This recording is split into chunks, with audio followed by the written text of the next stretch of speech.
Hi guys, and welcome back to my channel.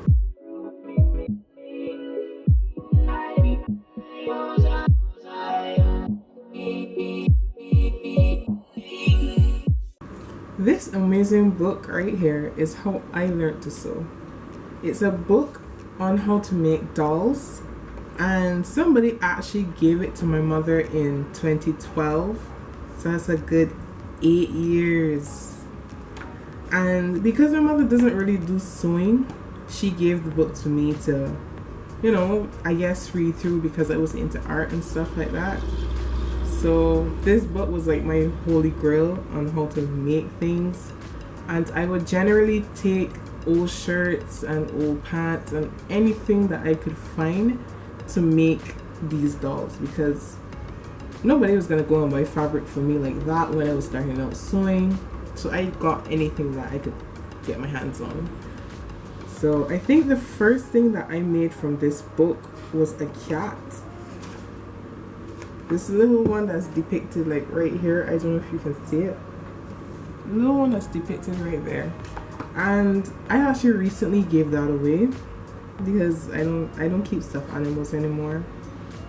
Sad stuff. But yeah, she was really cute. And anybody who I was close to at that point in time got a doll from this book. Like Rachel has one and Coney has one. Anybody who I was close to at the time that I was making these dolls got one. And surprisingly, they've kept them. I looked at Coney's one last week because I went by her house, and the thing looks horrendous. I can't believe I used to give people those. Like, I'm tempted to tell people to throw them away. Now I've got him behind at sewing and like make them new ones or something, but I guess it holds memories, so I can't say that. So today I'm going to be going through this book and making a doll from this book. I'm going to try to set up a poll on my Instagram and ask people which one they think I should make out of the ones that I like and haven't made as yet in this book. I'm going to be a little more interactive on my social media from now on. I'm going to try. Emphasis on try. Yeah. This is what I'll be doing in this week's video. I'm going to be making a doll from this book. So I am recording this voiceover at 12 p.m. So if I sound tired, please forgive me. So the first doll I put on my poll was this bear called John Johnson. He was really cute but plain, so I think a lot of people lean more towards the rag doll. And she was also kind of plain, so I gave her a theme. And what was that theme? I went with Powerpuff Girls, but make it black.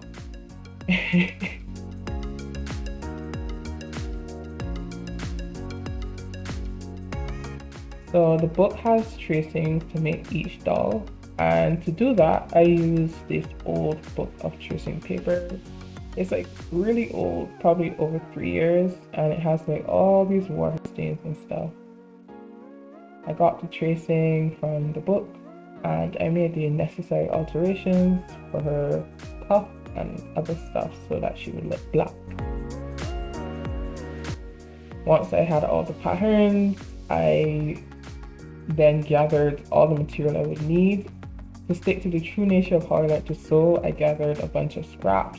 So the black was for her stripes, her shoes, and her hair. I got purple for her dress and her eyes. Yeah. Then I got the white for her stockings, which was like an old t-shirt that I had cut the end off of. And the last thing was this old pair of pants that could fit anybody in my house for her skin tone. I then cut out all of the pattern pieces from my scraps and material that I had, including her little arms from the brown material. Then I got to cutting out the stockings and her eyes, and the purple for her dress, along with the black for the stripe on the dress and the black parts for her hair. Once I had all the pieces cut out, I just laid them out to make sure I had everything. And then I started on making the dress. So I sewed together her stripe and everything. And once the dress was completed, I then began to work on the body pieces. Don't mind that the eyes have already been started, but yeah. So I first did her legs and they were a little difficult, so I'm gonna explain how I did it. I got 2 pieces of the front of her shoe and I sewed them together, and then I turned it inside out so the right sides are out through the little hole that is there. So it created the front of her shoe. I then sewed on upside down so that I would fold over the raw edges, and then I sewed around the small hole. I used the same technique for the back of her shoe where I sewed on upside down so that it would fold over the raw edges. Same technique with the eyes again. Sew 2 pieces together and then sewed it onto the white of the eye, and then put the 2 white pieces together to form the eye so it looks smooth, and then turn it inside out. And then the legs were the same thing. Put them right sides together and then turn it inside out once I've sewn it all the way around.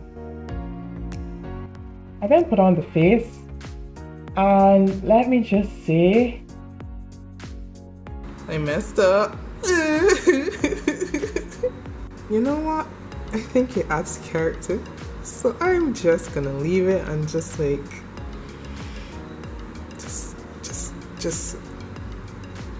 yeah, just do that. I then put the body pieces right sides together and sewed it together. I then turned them inside out. Once all those pieces were done, I had actually sewn the top already. I forgot to show that. But once those pieces were done, it was just for me to sew together the teeny little hand and then attach and then turn them inside out. So I had an old cushion which I decided to chip up and use as her stuffing. It was really dusty and I was just sneezing constantly, but it was worth it. Once I was done, I started stuffing all the pieces starting from her afro to her body pieces, but before I fully stuffed the body pieces, I put on her dress so that I wouldn't have to stuff it onto her, like force it on. Once I was done, I sewed up the puff and I sewed up the body piece so that those main parts would not fall apart. And I then attached her limbs and her puff very sturdily.